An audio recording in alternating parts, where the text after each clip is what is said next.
QR code বা quick response code এই টার্মটির সাথে আমরা সবাই পরিচিত এবং কম বেশি আমরা সবাই কিউআর কোডের ব্যবহার সম্পর্কে জানি। মূলত বিভিন্ন প্রোডাক্টের গায়ে আমরা কিউআর কোডের ব্যবহার দেখে থাকি। নাওয়াডেজ আমরা দেখতে পাই বিভিন্ন ব্র্যান্ডিংয়ের ক্ষেত্রেও কিন্তু কিউআর কোডের ব্যবহার। স্পেশালি আমরা যারা বিভিন্ন প্ল্যাটফর্মের জন্য কন্টেন্ট তৈরি করি তাদের কাছে অনেক জনপ্রিয় হয়ে উঠেছে এই বিষয়টি। সো আমাদের আজকের ভিডিওতে দেখব কিভাবে আমাদের হাতে থাকা অ্যান্ড্রয়েড ফোনটিতেই কিউআর কোড জেনারেট করতে পারি বা তৈরি করতে পারি আমাদের যে ফেসবুক পেজটি আছে বা ইউটিউব চ্যানেলটি আছে কিংবা ইনস্টাগ্রাম অ্যাকাউন্টটি আছে সেটির জন্য। সো আর কথা বলাচ্ছি না, let's jump into the video.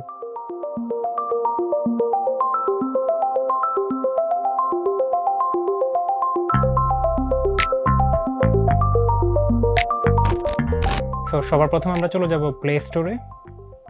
Play স্টোরে আসার পর আমরা বারকোড স্ক্যানার লিখে সার্চ করব।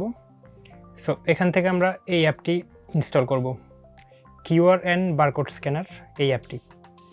তো অ্যাপটিকে আমরা এখান থেকে ওপেন করব। সো ওপেন করলে অ্যাজ ইউ ক্যান সি এরকম একটি ইন্টারফেস আমরা দেখতে পাবো।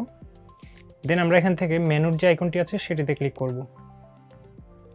দেন আমরা এখান থেকে সিলেক্ট করব ক্রিয়েট কিউআর। তো এটিতে ক্লিক করলে আমরা অনেকগুলো অপশন পাবো।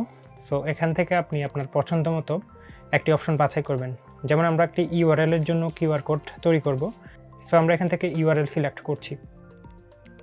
দেন এখানে আমরা যে কোনো একটি ইউআরএল এখানে পেস্ট করে দেব। সো ফর এক্সাম্পল এখানে আমার যে প্রোফাইলের ইউআরএলটি আছে সেটি পেস্ট করেছি। দেন আমরা এখানে টিক চিহ্নের উপর ক্লিক করব। তাহলেই কিন্তু আমরা দেখতে পাচ্ছি কিউআর কোড অলরেডি জেনারেট হয়ে গেছে। সো আমরা এখান থেকে সেভের যে অপশনটি আছে সেটিতে ক্লিক করব।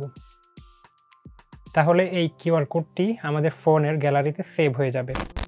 ওয়েল, এ পর্যন্তই ছিল আমাদের আজকের ভিডিও। আশা করছি ভিডিওটি আপনাদের অনেকের জন্যই হেল্পফুল ছিল। সো যাদের জন্য হেল্পফুল ছিল ভিডিওতে অবশ্যই লাইক দিবেন, কমেন্ট করে জানাবেন আপনার কেমন লাগলো, আর চাইলে আমাদের চ্যানেলটিকেও সাবস্ক্রাইব করে রাখতে পারেন।